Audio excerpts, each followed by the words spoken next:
সুপ্রিয় সপ্তম শ্রেণীর শিক্ষার্থীরা, আশা করছি তোমরা সবাই ভালো আছো। আজকে আমি তোমাদের সপ্তম শ্রেণীর হিন্দু ধর্ম বার্ষিক পরীক্ষার জন্য তোমাদের অধ্যায় দ্বিতীয় থেকে ঈশ্বরের স্বরূপ, নিরাকার ও সাকার এই অধ্যায় থেকে তোমাদের এক কথায় প্রশ্নের উত্তর এবং সংক্ষিপ্ত প্রশ্নের উত্তর কি কি শিখতে হবে আজকের ভিডিওতে আমি তোমাদের পূর্ণাঙ্গ আলোচনা করে দেখিয়ে দিচ্ছি। তোমাদের আমি এক কথায় প্রশ্নের উত্তর এবং সংক্ষিপ্ত প্রশ্নের উত্তর এখানে দিয়ে রেখেছি। তোমরা যদি আজকের ভিডিওটি দেখো তাহলে অবশ্যই তোমরা এই দ্বিতীয় অধ্যায় থেকে তোমাদের বার্ষিক পরীক্ষায় এখান থেকে তোমরা কমন পাবে। চলো আজকের ক্লাসটি শুরু করা যাক। তোমরা এখানে দেখতে পাচ্ছ আমি সর্বপ্রথম 1 নাম্বার তোমাদের যে প্রশ্নটি দিয়েছি সেটি হলো ঈশ্বর কী রূপে সর্বত্র বিরাজমান। ঈশ্বর নিরাকার বর্মরূপে সর্বত্র বিরাজমান। এটা তোমাদের এক কথায় প্রশ্নের উত্তরের মধ্যে আসতে পারে। এরপর 2 নম্বর দিয়েছে অবতার কি। এটা তোমাদের সংক্ষিপ্ত প্রশ্নের মধ্যে আসতে পারে, যেটির প্রশ্ন একটি উত্তর করতে পারলে তোমরা 2 নম্বর করে পাবে। সেটি হলো অবতার কি। ঈশ্বর দুষ্টের দমন ও শিষ্টের পালনের জন্য জীবদেহ থেকে ধারণ করে পৃথিবীতে অবতরণ করেন। ঈশ্বরের এই অবতরণকে অবতার বলে।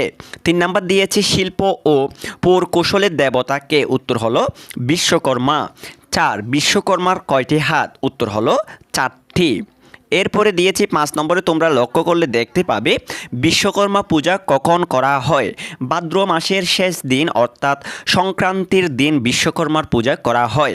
6 জগদ্ধাত্রী শব্দের আবিধানিক অর্থ কী। জগদ্ধাত্রীর শব্দের আবিধানিক অর্থ হলো জগতের ধাত্রী বা পালিকা। জগতের ধাত্রী বা পালিকা, এগুলো তোমাদের এক কথায় প্রশ্নের উত্তরের মধ্যে আসবে। 7 জগদ্ধাত্রী দেবীর বাহন কি। উত্তর হলো সিংহ। 8 শীতলা দেবী কিসের উপর উপবিষ্ট থাকেন। উত্তর হলো গর্ধব। 9 শীতলা দেবীর কয়টি হাত। উত্তর হলো শীতলা দেবীর 2টি হাত। 10 শীতলা কিসের দেবী। শীতলা রোগ জীবাণুর নিরাময়ের দেবী।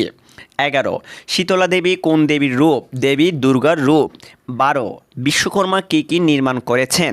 বিশ্বকর্মা শিবের ত্রিশূল, বিষ্ণু সুদর্শন চক্র, কুবেরের অস্ত্র, শ্রীকৃষ্ণের দ্বারকায় ইত্যাদি নির্মাণ করেছেন। এরপর 13 জগদ্ধাত্রী পূজা কবে হয়। কার্তিক মাসে শুক্লা নবমী তিথিতে জগদ্ধাত্রী পূজা করা হয়। 14 দেবী জগদ্ধাত্রীর কয় হাত। উত্তর হলো 4 হাত। শীতলা পূজা কখন অনুষ্ঠিত হয়। শীতলা পূজা দোল পূর্ণিমার পরে অষ্টমী তিথিতে।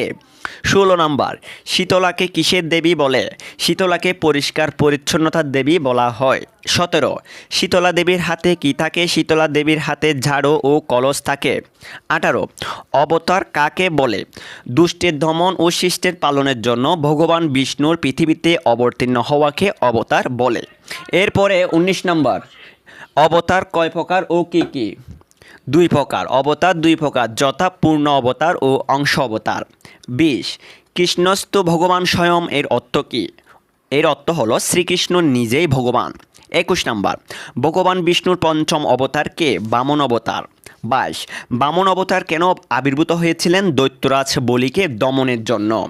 23 নম্বর পরশুরাম কে। পরশুরাম হলো ভগবান বিষ্ণুর ষষ্ঠ অবতার। 24 নম্বর পরশুরাম শব্দের আক্ষরিক অর্থ কী। কোটার হস্তে রাম। 25 পরশুরামের পিতামাতা হলো পিতা যমদগ্নি ও মাতা হলো রেণুকা। 26 বর্মক্ষত্রিয় অর্থ কী। ব্রাহ্মণ হয়েও যে ক্ষত্রিয়। 27 রাম ভগবান বিষ্ণু কততম অবতার। উত্তর হলো 7মতম অবতার। 28 নম্বর রামের স্ত্রী কে। রামের স্ত্রী হলো সীতা। 29 লঙ্কার রাজা কে ছিলেন। উত্তর হলো রাবণ। লঙ্কার রাজা কে ছিলেন। উত্তর হলো রাবণ। 30 নম্বর কে সীতাকে অপহরণ করে। উত্তর হলো রাবণ। কে সীতাকে অপহরণ করে। উত্তর রাবণ। রামায়ণে কার যুদ্ধে উল্লেখ আছে। রাম রাবণের যুদ্ধে। রামায়ণে রাম রাবণের যুদ্ধ উল্লেখ আছে। বিষ্ণুর অষ্টম অবতার কে। বলরাম। বলরামের প্রধান অস্ত্র হচ্ছে লাঙ্গল। বলরামের প্রধান অস্ত্র লাঙ্গল। বলরামের অপর নাম হচ্ছে বলভদ্র। বলভদ্র। 35 নাম্বার বলরাম বনবাসীর জন্য কি করেছিলেন। লাঙ্গল দিয়ে মাটি কুড়ে যমুনাকে বৃন্দাবনের কাছে নিয়ে এসেছিলেন। 36 শ্রীকৃষ্ণের বড় ভাই কে ছিলেন। বলরাম। 37 বিষ্ণুর নবম অবতার কে। বুদ্ধদেব। 38 বুদ্ধদেব কিসের প্রতীক হিসেবে চিহ্নিত। জ্ঞান ও শান্তির প্রতীক। 39 বুদ্ধ শব্দের অর্থ কী। বুদ্ধি ও জ্ঞান লাভ করা। 40 বুদ্ধদেবের বাল্য নাম কী ছিল। সিদ্ধার্থ। বুদ্ধদেবের বাল্য নাম ছিল সিদ্ধার্থ। 41 নাম্বার গৌতম কার আরেক নাম। বুদ্ধদেবের। কত বছর বয়সে বুদ্ধদেব বোধি অর্জন করেন। 35 বছর। বিষ্ণুর দশম অবতারকে কল্কি। 44 কলিযুগের অবসান কে ঘটাবেন? কল্কি অবতার। 45 কল্কি অবতারের জন্ম কার ঘরে এবং কোথায় হবে? বিষ্ণু যশা ও সুমতির পুত্ররূপে সম্বল নামক গ্রামে। 46 দেবদত্ত কি? কল্কি অবতারের ঘোড়া। 47 কল্কির হাতিয়ার কি হবে? তরবারি।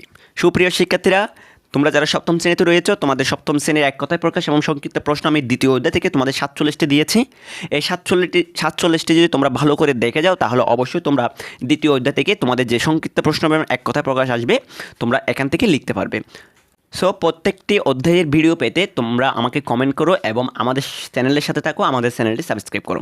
সবাইকে অত্যন্ত ভালোবাসা জানিয়ে আজকের ক্লাসটা আমি এখানে শেষ করছি। সবাই ভালো থাকবে, সুস্থ থাকবে। সবাইকে টাটা।